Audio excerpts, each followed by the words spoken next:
time to play the game.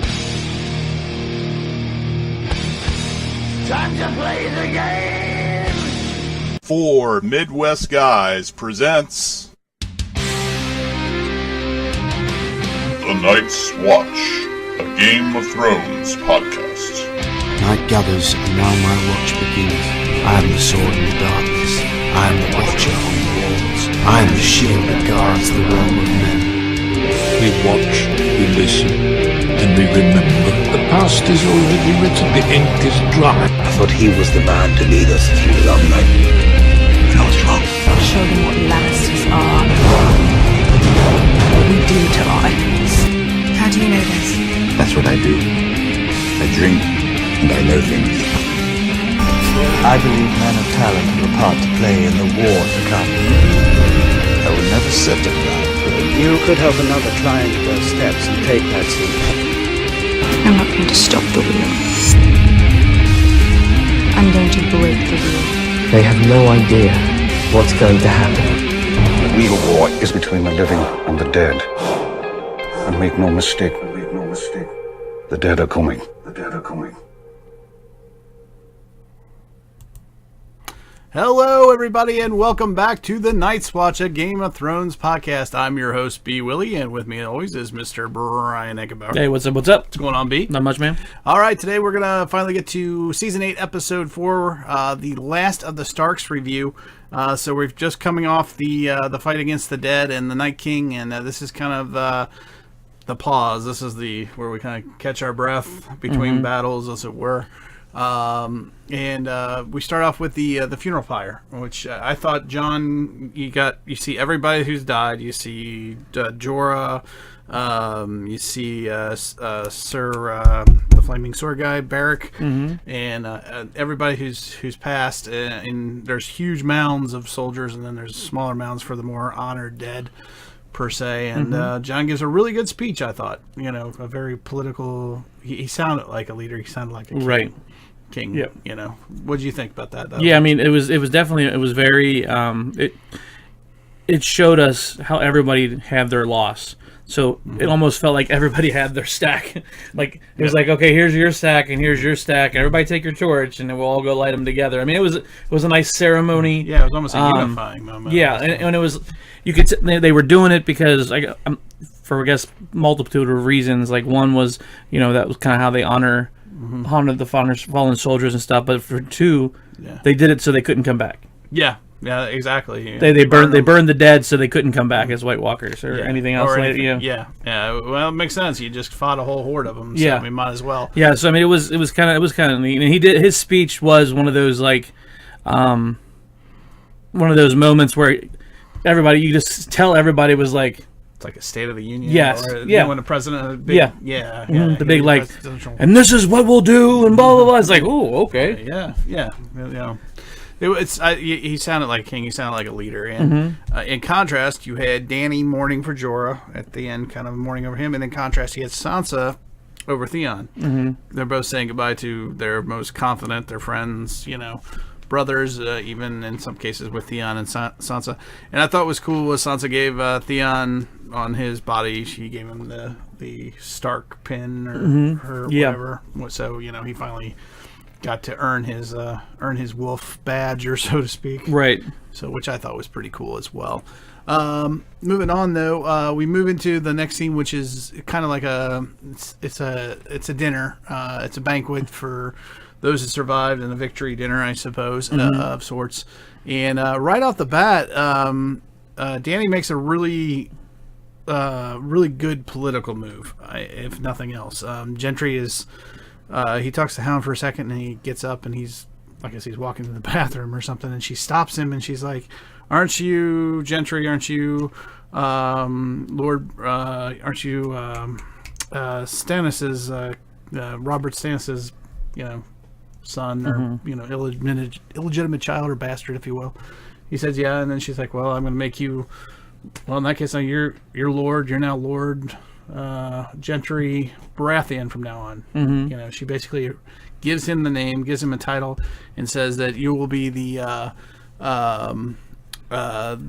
you'll the Lord of take over Storm's End. Storm's End. So so great political move by her point. Yeah, so it seemed like it had helped twofold. So one, the whole mood was really somber and everything else, and then like it almost felt at first like she was attacking him, like, aren't you Baratheon's son, blah blah blah, and he's like, yeah, but I didn't know him until like I never met him. Yeah, I never even met him. I didn't know until after he was dead. And then she's like, no, I'm going to make you Lord of Storm's End. And then all of a sudden it became like more of like a cheerful, like, yeah, everybody cheer for him. He's now a Lord of Storm's End. And then everybody started drinking more, and that party, it was one of those, like, she did that. But then also that made, I don't know if it would, but it kind of would solidify him backing her. Yes, absolutely. Because he's like, well, she made me this, and she had instant loyalty. But is it instant loyalty? Like, she thinks it is instant loyalty, but is it really? Well, at least temporarily, I think it would be. I mean, with the way that he is with the Starks. Yeah, because he's close to the Starks for one thing. Him and Jon have a really good relationship. Well, that's what I mean. And the Baratheons have always been close to the Starks, but in the Targaryens and the Baratheons have not. So, but that's what I mean, though. So, like, former enemy son. I guess the way I'm looking at it is I look at it as kind of the way Dany was kind of looking at it as Jon is her competition. Oh, okay. Because we see in that same scene, she's kind of watching everything transpire, and they're all flocking to Jon. Yeah. Where she sits by herself. They're all saying, "Oh, he's the man of men," and blah blah blah blah, and which we'll talk about. Yeah. Yeah, you know what I mean. So I think that she kind of did it to try to get him on her side, but I don't know if just that would pull him from the Starks to go to her side. Well, I mean, I think if they made him choose between the Starks and her, he would still choose the Starks. Yeah, that's what I'm saying. But I think that's why she did it, though. But she turned a house that was once a mortal enemy into an ally. Correct. And also she won some hearts and minds in the room, I'm sure. Yeah, or started to, right? And you're right. She allowed everybody to enjoy themselves from that point on. It became it was like permission. It's okay. Let's celebrate this victory, and to Lord Gentry Baratheon of Storm's End. Here. After that, it's kind of Tyrion kind of goes around the room, and he kind of starts with Davos, and they're just kind of taking measure of the battle. I guess they're just kind of, well, what do you think the Lord of Fire is, we fought his war, what do you think he's going to do for us, and blah, blah, blah, I'm not sure. Right. Just kind of small talk, really, between two old friends. And Tyrion really is friends with almost everybody, it seems like, or has some sort of connection with a friend or foe, which is interesting to me. Moving on there real quick, and then we hear Tyrion and Bran, and Tyrion's already testing the waters with Bran, and, wants to know if Bran wants to be the Lord of Winterfell, because, he's like, well, you're the true son of, Ned Stark, and he's like, I don't want it, he's still the three-eyed raven, and right away they're already establishing, he's kind of measuring people up, I guess, to see where they stand and what they think is coming next, and he's trying to establish a new order even after the Battle of King's Landing, which is coming. Yeah. So I don't know. What do you think of Tyrion making this political move? Yeah, I was gonna say Tyrion's always doing. He is a strategist, and strategery, and so he's always thinking trying to think 2 or 3 moves ahead. Yeah. So he just watched Gendry become Storm's End Lord, and he's like, if Bran becomes Lord of, Winterfell, try to unite all these people, under her flag, her banner, if you will. And then she continues, and she continues her political hearts and minds, and it gives, let's hear it for Arya, even though Arya's not there. She says, let's hear the hero Arya, and she toasts Arya. So again, more political, but more trying to make herself feel well, trying to make herself be their queen, right? Yep. Which I thought was cool. And then we get into an interesting drinking game breaks out between the Lannister brothers, so between Jaime, Tyrion, and Brienne of Tarth, which is, it's almost like Truth or Dare or Drink was kind of, or Truth or Drink, I guess was the game. Yeah, Truth or Drink. Truth or Drink. And it's just a nice little friendly banter back and forth. What did you think about that scene? It was interesting. It reminds me of like things you used to do when you were like 16, 17. Kind of. You know what I mean? Like, yeah. Like, okay, drink. Yeah. Do you like me? Drink. You know what I mean? Like, it just kind of had that like. Well, they were just like you danced with Baratheon, blah blah. Yeah, okay. Yeah, and then it's like you never had sex with a man. Yeah, that which comes later. It's like pisses whoa. her off. Yeah, like well, I'm walking away. Yeah, it's like, but you could tell that's where it was going to go. It was like, it was definitely had that like flirtatious feel to it. Yeah, very much so. It was kind of like Tyrion setting up his brother to get some later. Mm-hmm. Yeah, being the wingman. Yep. And then we get into that. We talked about this a little bit before. Where Tormund is drinking and they're around a bunch of other guys, and Tormund's basically talking Jon up. Who better to come back to life and fight do this and do that and who could ride a dragon? And, rides a dragon, and he's a king among men. Yeah, and it was like, and as soon as he said that, you could just see Dany's look, just like, she saw it, and she saw the whole room gathered around him and talking him up and everything else, and you could just see it start. And that was the first time that I saw her change just that little bit.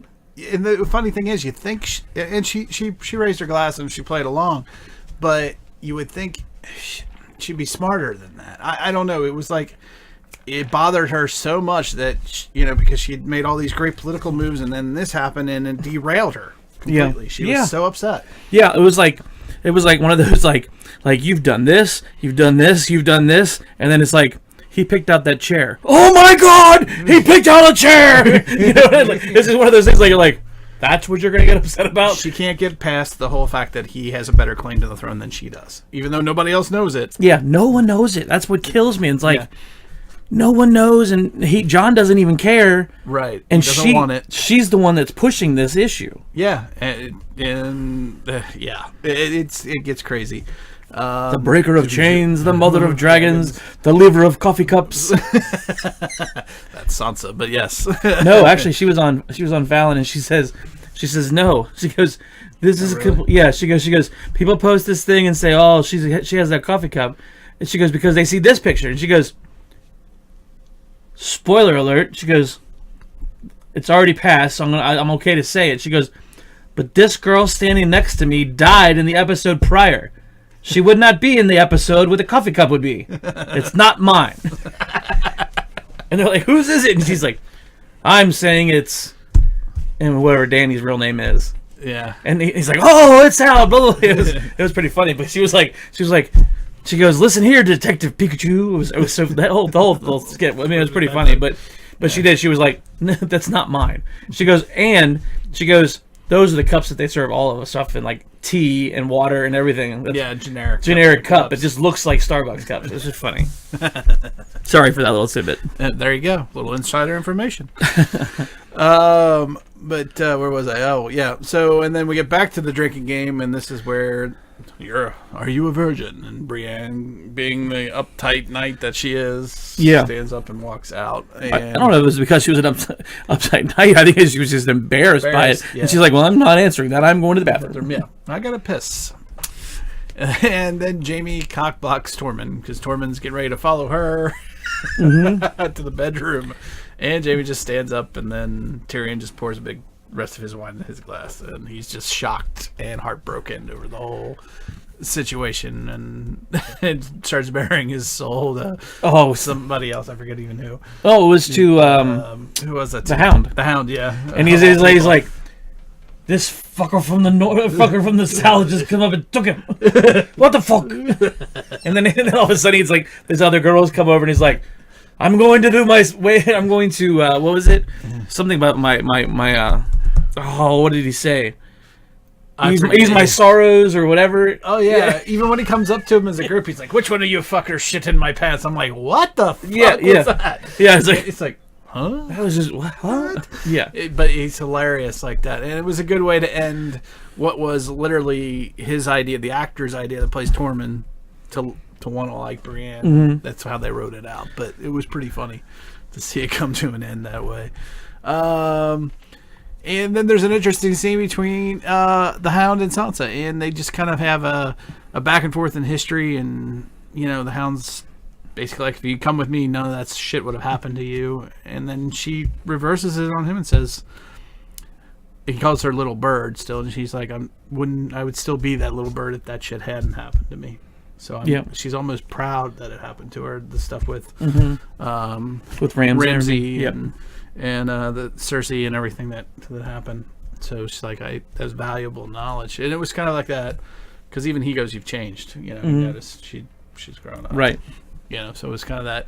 It's a good moment between the two of them, and to see how far her character has come, and just kind of remind you of that, because it's literally been so long, and they have grown up on the show too. Then Gentry goes looking for Arya, finds Arya, and tells Arya the good news. Guess what? I'm now Lord Baratheon of Storm's End, and proposes to Arya. Arya obviously says no. Which at first I thought she was going to say yes. No, I didn't think so. But I don't know what. She has to get rid of her list. Yeah, she has one person left on her list right now. Yeah, she's got Cersei. Well, is Cersei the only one left? I think she's the only one left. I thought she still had a couple left, but it could be. Yeah. But anyway, she still had people on her left on her list, and she was unfinished business, and she's focused. Yeah, she's very focused. But and she also said she's like, I'm not a lady. Yeah, I'm not. Which kind of goes never to the, be a lady. Yeah, which kind of goes to that whole like what we were talking about, where she's kind of like on that darker gray side. Yeah, very much so. And she has other things to do. So, but it was interesting nonetheless. So, and she could still maybe down the line. I don't know. Maybe.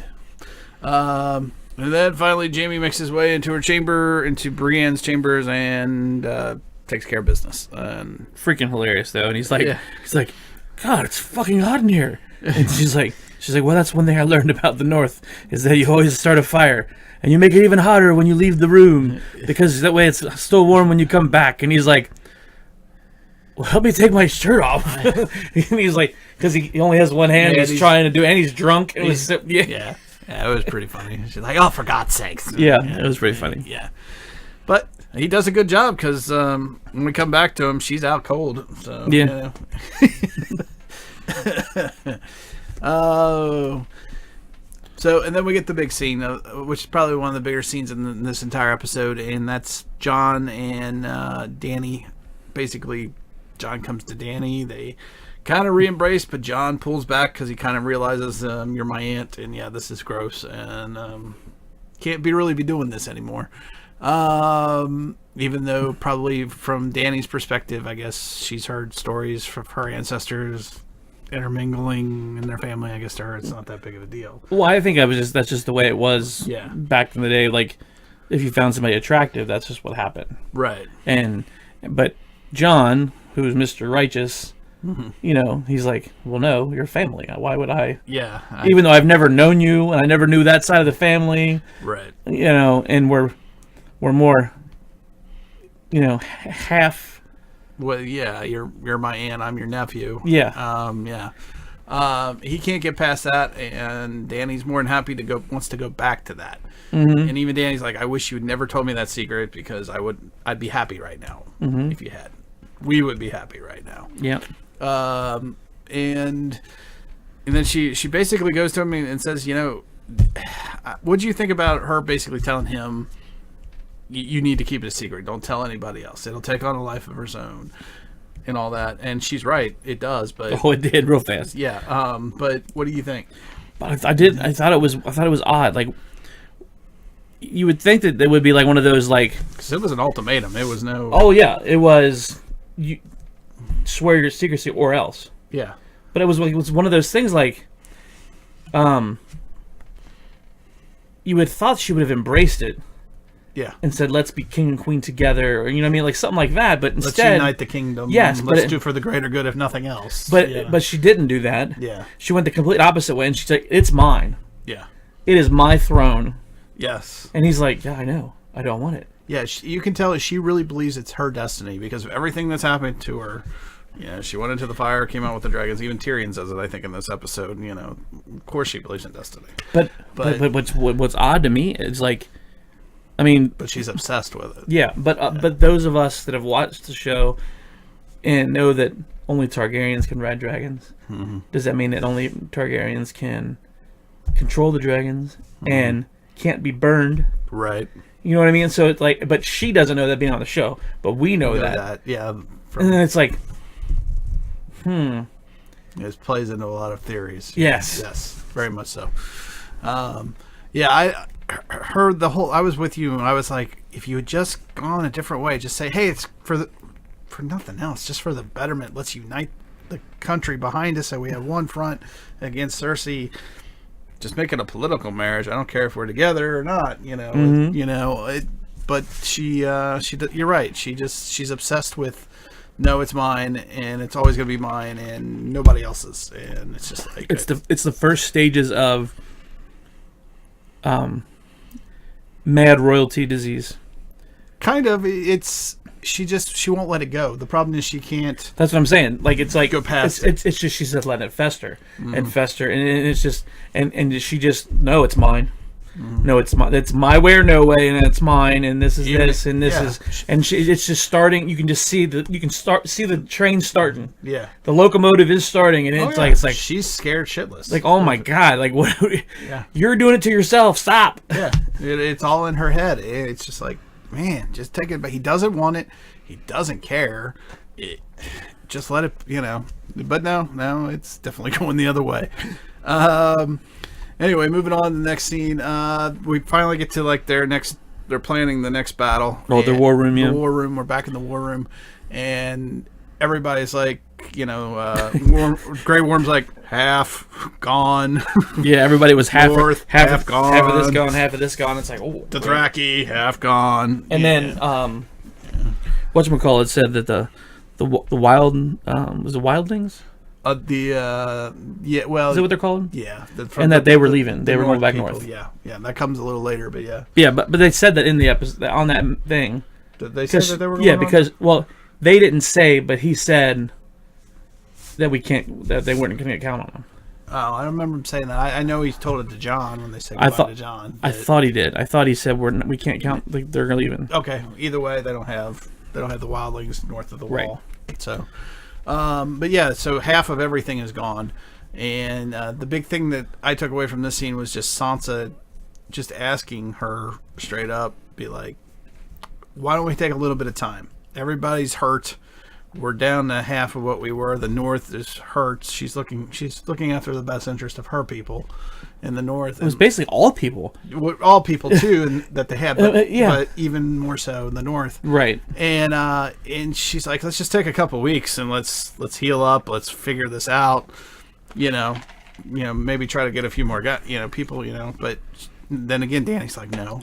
She's like, so you're gonna deny me? I came to you and rescued you. So now you're not gonna return the favor? Yeah, she didn't have to do that. You're instantly going to deny me the favor, and blah blah blah, right. and break your promise. The longer I wait, the stronger my enemies. I'm like, geez, Pete's lady. Like, yeah, she's letting this.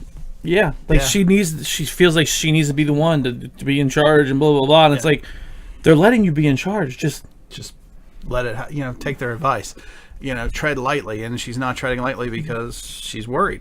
She thinks the more time goes by, the more people will get behind John, and she's got that. She's paranoid. Yep, is what it comes down to. And then, of course, John being John, God, he's pissed me off.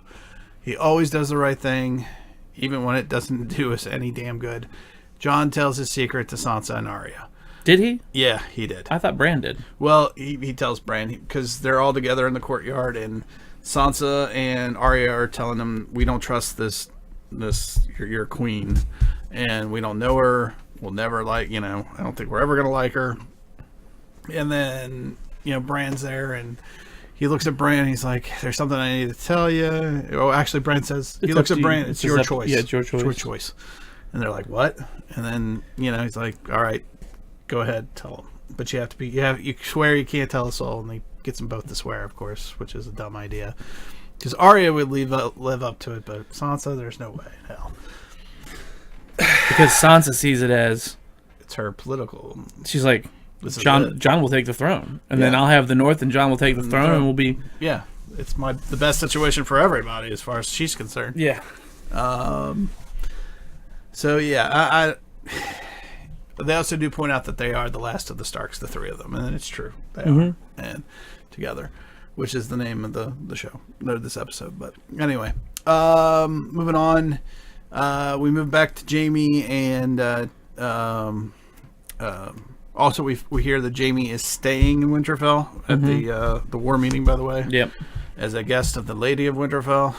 Of course, whatchamacallit, Brienne's got a nice big smile on her face when she says that. Right. But Jaime and Tyrion are just kind of, drinking and talking again, and all of a sudden, Mr. Bronn of the Blackwater shows up with that bow and arrow, with that crossbow that he's given, and gives them an ultimatum. Because he's like, he's not friendly this time at all, by the way, either. He breaks Tyrion's nose, and he damn near shoots Jaime. Yeah, but he also says, he goes,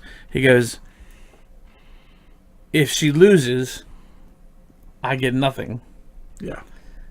And he goes, and let's face it, you have dragons and blah, blah, blah. And I'm still thinking you're the winning side. Yes. That's why he's there. Yeah.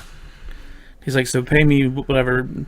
I told you I'd pay you double and blah, blah, blah. And he goes, what can you pay me double more than River Run? River Run. He goes, and then they said, Tyrion said Highgarden. Highgarden, that's what it was. Highgarden. Yeah, which is like the richest province. And they're like, land-wise. Seriously? And then Jaime's like, what are you doing? Yeah, there's no way they'll accept him as their lord. Are you kidding me? Not Highgarden. Yeah. And that's when he fires his arrow at him, and like literally just miss him. Yeah, it's just a blackmail. That's all it is. It's straight up blackmail. Because they offer him to join their army. He says, no, my fighting days are behind me, but I think I got a couple killings left in me. He's threatening him the whole time. So it'll be interesting to see how that plays out, especially because I'm sure this is going to happen at the very end of the series somehow. And then we'll see if he takes over as one of the House Lords or not. And could be a deciding factor in who takes the throne, maybe even at the end of the series. Well, where was Jaime and them's dad killed? He was killed on Tyrion killed him with that same crossbow while he was sitting on the John inside King's Landing. So I think at the end of this, maybe Tyrion gets the crossbow. It's possible. I could see it, especially if he doesn't live up to his end of the bargain. So just kind of an interesting storyline just kind of floating out there. And then there's a nice little reunion between the Arya and the Hound. They're both leaving Winterfell, and both are basically confessing, I'm not planning on coming back. Neither am I. They both have their reasons. Obviously, the Hound is going after his brother, which we've been saying for a while that it was going to happen. We would hope it was going to happen, and it's now happening. And obviously, Arya is going after Cersei. Right. So that's the plan. Not a whole lot else to really say about that, I don't think. It's really much. And then the next scene we see Rhaegar, which was Jon's dragon that he was riding, or Rhaegal. I'm sorry, I said Rhaegar. That's wrong. Rhaegal. He's on the mend. He takes a bit, but he does take off. Starts flying, which is good to see. Doesn't he have holes in his wings? Yeah, a couple holes in his wings, but he's starting. He's on the mend, and he takes off, and then. And then there's the whole scene between Sansa and Tyrion next, which is at the top of the at Winterfell again, on the top of the wall, which is kind of a political thing. And Tyrion's trying to win Sansa over again. He's still trying to get the political wheels greased, as it were. And he's like, "Why don't you like her?" And blah blah blah. What do you think about this whole scene? And again, you see Tyrion really working the political wheels here, and this is where Sansa does her part too at the end. Yeah, I mean, like, so he's still doing his chess moves, and he's still trying. He's trying to line up everybody behind Danny. Yeah, but Sansa's never going to go for it. You could tell. I mean, from the time they came together at Winterfell, you could tell that they were not going to be. Yeah. They were going to be opposing forces the whole time, because even though it got to the point where you're like, oh, maybe not, and then all of a sudden it was, I'm going to rule you. And she's like, well, hold on a second, no, yeah. What about the North? Yeah. So we would never be ruled again by somebody we didn't pick. Yeah. Yeah, and then it seems like she was going to keep her secret all the way till the end, and then she changes her mind. I don't know if that was for dramatic effect, and maybe she was going to do it all. Do you think it was a last-second decision by her to finally give in and plant her seed of doubt, or do you think it was calculated the whole time? I think it was at the very end. Yeah. She could tell that he's not going to waver from her. Yeah. And then she's like, what if she's not the best? Yeah, what if there is somebody better? What if there's somebody better that's not what are you talking about? Yeah. And she already knows what's going to happen. She's smart enough. She's learned enough along her way. She's no longer the little bird that he's going to tell somebody else, and then probably Varys, and it does, and it starts to unravel from there. Yeah. And just like Danny said, it'll take on a life of its own. And then we get the goodbye we were talking about with Tormund and Jon say goodbye. And the other one that was more surprising to me, not only was Tormund taking the wildlings back to Castle Black apparently, and then beyond the wall again, but we also said goodbye to Sam and his wife. Which is pregnant apparently, which I was interesting. I thought Sam would have stuck by his side all the way, because especially with his house being in the south anyway. Littlehorn, I believe, is the name of House Tully's, which he's now in charge of. Well, I think that's where he was headed. Yeah, I just, you think he'd stick with Jon a little long. I don't know. I always thought Sam would stick by Jon's side all the way to the end, no matter what happened. Yeah, it was kind of odd to see them split. Yeah. And we also saw Jon's wolf. Yeah, Snow was going with Tormund. Yeah, going with Tormund. Yeah. And there was it was funny because they did the there was no embrace like they had in the previous episodes between the wolf and Jon. Yeah. And it was just basically a look. Yeah, a look, and we got to see that Snow was missing an ear, and it was just kind of like a nod, like, See you later. See you later. And they said they did that because of the budget, and they didn't really? and they didn't want to try to have to force two things together, and that cost extra. So they just did two separate scenes that would make it way cheaper. And I was like, okay, I'll go okay, but all right, well, it was just funny. Yeah, I guess you got to save money where you can when you're spending as much money on these battle scenes, I'm sure. Yeah, but it was just interesting. I was like, man, Sam's leaving too? I was like, okay, well, that sucks. I thought, and I also thought Jon would have appointed him like head of the Citadel or something, with his newfound power, but oh well. And then of course, Tyrion tells Varys, and Varys, they start talking about Jon a little bit, and that, that he is, his claim to the throne, and that starts getting Varys thinking. He hasn't quite come to a turn yet, but he's he now got the wheels are turning just a little bit with him. And then of course we get the surprise attack as they're sailing home. Jon's gonna march down to King's Landing, but they're gonna take the ships home, and the dragons are gonna cover them while they do.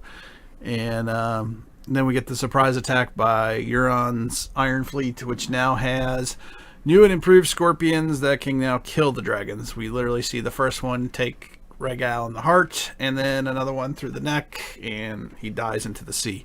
Kind of a crazy scene. Dany tries to attack back, but there's just too many of them, and she has to break off the attack.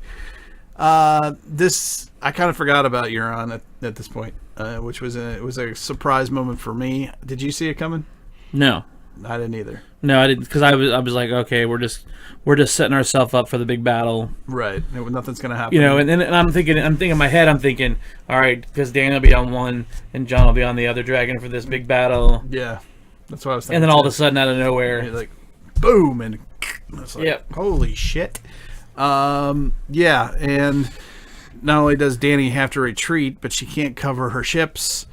They attack the ships. They basically put everybody into the water, and Missandei, unfortunately, is captured during the battle. So, two big things happen. They obviously lost a dragon, and now, which is huge for Dany, and then she lost her best friend, who's been through. Missandei's been with her the whole way since she freed her as a slave. Yep, and it's been her most trusted confidant is now gone. Has been captured. Right. Which is huge. I don't know. What did you think about that? That again, you know, the whole scene as a whole. Did you think, you know, when you're like shit? You know, well, yeah, I was like, well, you see it happen, you're like, oh crap. And then what I didn't understand is that they all made it back. They all made it to land. Yeah, but they weren't chased. Yeah, they weren't. You're right. They you know just kind of like, washed up on the beach. Yeah, like I was like. Yeah, they don't really show you the whole battle. Yeah, and then like they all wash up on the beach, and I'm like, why weren't they going after them to try to take them out? Because they look like they're getting their ass kicked because they're using the scorpions on the ships and they're cutting through the ships like butter. Yeah, obviously. Yeah, so that's why I just thought that was kind of interesting about the way they handled that. But I mean, it plays into the story really well, but it just kind of, to me, felt odd that they weren't being chased. Like, yeah, you blew them up, but then you chase whoever the survivors are. Right. But they didn't do that. No, not at all. And then we switch scenes. Next scene is we see Cersei being the tactician that she always is, and she's letting people into the red, not just inside King's Landing, but into her personal red keep. So she's basically taking human shields. Yes. You know, as a tactic, and letting it be known that she's doing this to the other side, it's making it that much harder on Dany to do this peacefully or with less loss of innocent life anyway. Yeah, so she's saying, you know, the only way you're going to take me is if you take the whole city. Yeah, and who's going to follow you if you burn everybody? Yeah. Yeah, you know, it's creating another hurdle for Dany and John and everybody else to have to try to figure out how the hell we got to do that. Which it's a brilliant strategic move, but it's a horrible move from a leader's perspective because right. She's making it look like she's protecting the people, but in reality, it's the other way around. Yeah. She's using them. So yeah, just shows again how evil the bitch is. I can't state that enough. Anyway, and speaking of which, speaking of evil and her lies, Euron comes back and reports the good news, and of course she then says that her pregnancy with which she conceived apparently with Jaime, she tells Euron a lie and says, well, you know, you will rule the seas, the lion, or the Kraken will rule the seas, the lion will rule the land, and our child will rule both of them. And suddenly Euron thinks that she's pregnant with his child. Yeah. And, you know, again, she's a tangle of webs and lies, and I don't know. What do you think, am I the only one that thinks Cersei's just an evil bitch, like through and through? Oh, 100%. Yeah. Yeah, I mean, she's almost, we've compared her in the past to like almost like a Godfather figure almost, the way she uses, how she tries to get back at her enemies. And, oh yeah, she manipulates every situation. Yeah, I mean, it's just horrible. Terrible person. And she's just reinforcing that here. And again, you see the captured Missandei right there next to her, of course, fearful of her life the entire time. And then we go from that to another war meeting, now back down at the I can't remember the name of the castle in the south that they were back in season 7. And they're trying to figure out how to proceed on the attack on King's Landing. And you can tell Dany's really, you know, the loss of her dragon is really weighing on her. You know, just the weight of the situation. Missandei's been captured, and yet they're still trying to talk her, you know, you need to do this the peaceful way. We gotta save the people, right? At least make it would be like a gesture, right? Right. Give her the chance to step down. Tyrion convinces her, right, to at least make the gesture to give up before anybody has to die for it, and which is a great move by Tyrion. I'll give him that. He's still trying to prevent because the disaster. Yeah, so he's all about people anyway. So he's trying to save the people of he's got the people of King's Landing. Yeah, King's Landing. So he's trying to save them because he's like, they're innocent. Right. Exactly. And that's something I will give Tyrion. It's a theme. He's always throughout the series. He's always been the bigger person. He saved them at the Battle of the Blackwater. He's always put himself at risk, even for people. And he's definitely putting himself at risk with Dany right now, who's ready to probably fry him anyway. Right. And is definitely leading that way. And it's getting darker and darker for her because she's losing more and more people, which we'll get to next. And then we move to the Varys's talk with Tyrion about how he now thinks Jon is probably the better pick for ruling, and Tyrion's trying to talk him out of it this whole time. Yeah. What did you think? Did you like this conversation back and forth? Because you're starting to. Everything that she said is coming true now. Like Varys is definitely, if she loses Varys is very. He's the man behind the curtain. He's the guy. He's the power. I won't say he's the power behind the throne, but he's the one that gets people together and gets people to work together. He's served many kings. He's many tyrants. He says himself he's for the realm. Yep. Yeah. He's for the greater good of the realm. That's his interest. Yeah. I mean, it was just. I don't know. I mean, it's because we were in agreement. I think that Jon would be the best because he's more level-headed. He always does the right thing regardless. Right. Whereas we've seen now that Dany's kind of emotional and kind of seems to be one single-minded, at least when it comes to the throne. Yeah. And Varys, I think, is seeing that himself, and is starting to see the signs that she could maybe not be the best person, and that there is somebody better. And I think we should go with that. Of course, Tyrion says no. This is treasonous talk, or you create. It's back and forth, but things are in motion to be sure. And then we switch back to Winterfell, and unfortunately, they get the news that the dragon is dead and that Missandei's been captured. And Sansa being the political person she is, turns right to Jaime and goes, "Well, I was kind of hoping to be there when they executed your sister. I always wanted to be there, but I guess I'm not. That's not going to happen now." Mm-hmm. And now, do you think she did that knowing that Jaime would leave? Do you think that was her way of getting rid of him? That's debatable. Like, it could have been. Or do you think it's just a shot? I think it was just a shot. I think it was just like because Jaime knows how awful Cersei was to her, and I think it was just a shot. Just a shot across the bow ladder. Mm-hmm. Yeah, I don't know. There's a part of me that thinks maybe she did that. She knew, she doesn't want him around, even though Brienne does, but I don't think she wants him around, and I think maybe that was her way of getting rid of him, but I don't know. Hard to say one way or another, but it could be. Yeah. So, and of course, Jaime is not a good person. I've never liked Jaime. Jaime's just as bad as Cersei. He's maybe got about this much honor and integrity to him, and the rest is he's just as bad as she is. And he basically tells Brienne as much. What do you think of that whole scene where he leaves her and he's like, I'm a bad guy. I'm a horrible guy. Yeah, what I mean? It was just like, I've strangled my cousin in my bare hands. I pushed a kid out of the window. A window. I was like, what are we doing here? Like, where do we? I thought that we were trying to bring Jaime back up to the light side. And they've been doing that back and forth the entire time, which has been driving me nuts because I hate him. And then all of a sudden, it's like, oh, we're not doing that now. Okay. Yeah, now you're gonna go run back to Cersei like you always do, you punk. Which I was glad to see. Honestly, that just made me happy, even though it was horrible for her. But and then we get the coolest scene of the entire series, in the entire episode.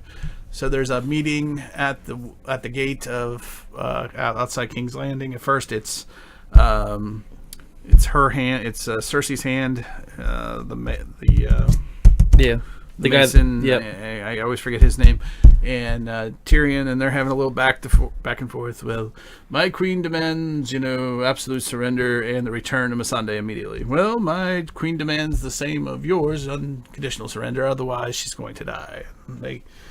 They do a back and forth, and finally, I loved it. Tyrion just like, screw you. Yeah, bypassed him. He walks right past him. I love that. Did you like? Yeah, I thought that was really good. He's like, well, I speak on behalf of my queen, and blah, blah, blah, blah. And he's like, Tyrion's like, fuck off. We're not doing this. Let me just talk to her. Yeah. And bypass one all the way around. And he takes a real risk because, the archers, and she's got her hand up, and they comes damn close to getting himself killed in the process. And, of course, everybody's on pins and needles about it because even Dany's looking on like, shit, I'm going to lose him, too, over all this.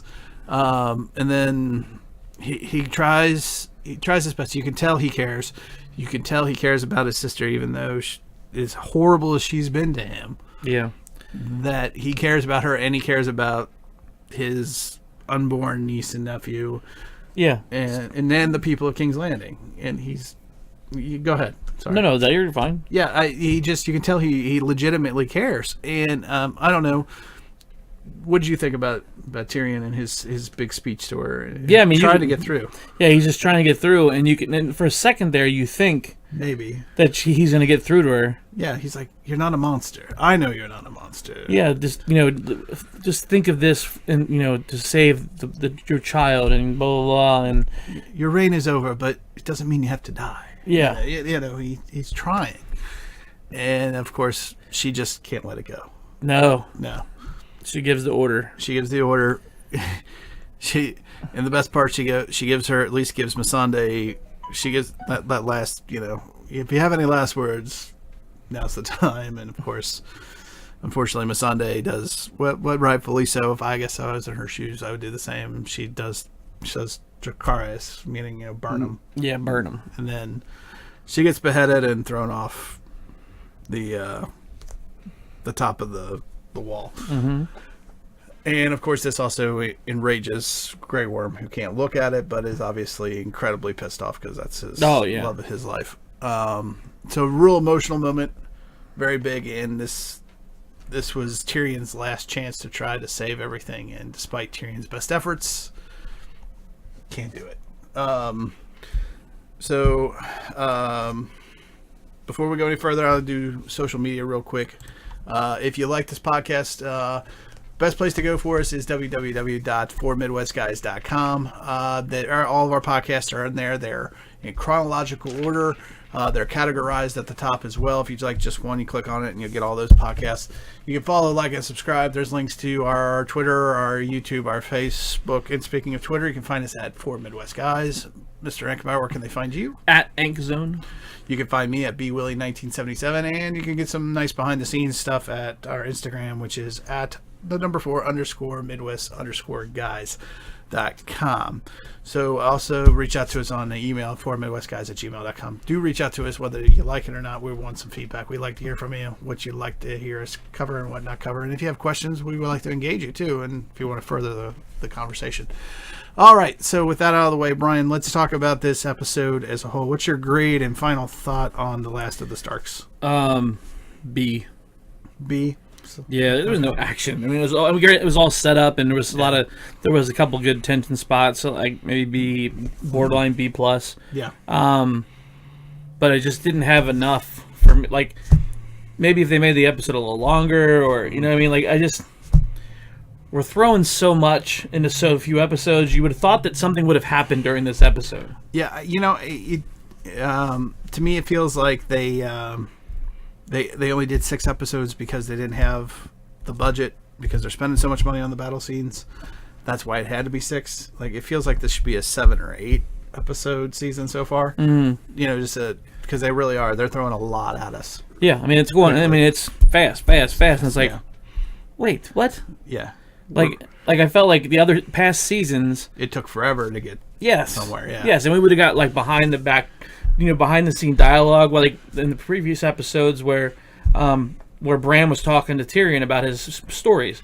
Mm-hmm. I feel like we would have gotten at least 15 minutes out of that, in a previous season, right? Where they would have stretched it out and he'd been like, and this is where I met this, and this is how I saw this, and I seen it. He would have seen all this stuff. And Tyrion soaking it up like a sponge. Yes. Yeah. But instead, we get tell me your story, and then pan to the next scene, and then done, and Tyrion's off talking about, did he get the story, or did he tell him fuck off? I mean, what's going on? Yeah, what did he learn? Yes. Right. I agree with you. I'll also give it a solid B. I won't give it a B+, but it did have some surprises. We lost the Regal, the dragon. That was a big surprise. The scene at the end obviously sets Dany on a path, an incredibly dark path. God only knows what she's going to do in the next episode. I'm sure she's going to. Hopefully she won't, but I got a feeling, dark side. Well, you could just you're like, oh crap, Mad Queen. Yeah, you could just tell she's pissed because when she turns around and she was just like at first it was one of those like, no, she didn't, and then she thinks about it and she's like, she sure did. Yeah. Now she's done. Yeah, and you can see it in her eyes. She's trembling. Even it was funny because I rewatched the episode, and instead of walking in a straight line, she actually stumbles. Now, whether that was intentional or not, she actually stumbles to the side and then corrects herself. Like she's so pissed off, she can't even walk straight. She's in a very dark place by the time we get to this episode. She's lost Missandei, she's lost another dragon, she's lost Jorah in the previous episode. All of her inner circle is now gone. The Dothraki. And the Dothraki, the people that she cares about, her dragons that she cares about, all these things. She watched her best friend get beheaded. She basically only has Grey Worm. And Grey Worm's just as pissed off as she is right now. Mm-hmm. And that's not a good thing either. And John is being John about the whole situation, and so it's going to be interesting to see what happens next. It's going to be, I think, all holy hell is going to break loose, to be sure. So, all right, well, guys, it's been a pleasure, and as always, and we will definitely be seeing you next time. And remember, as always, that the night is long and full of terrors. We'll catch you next time.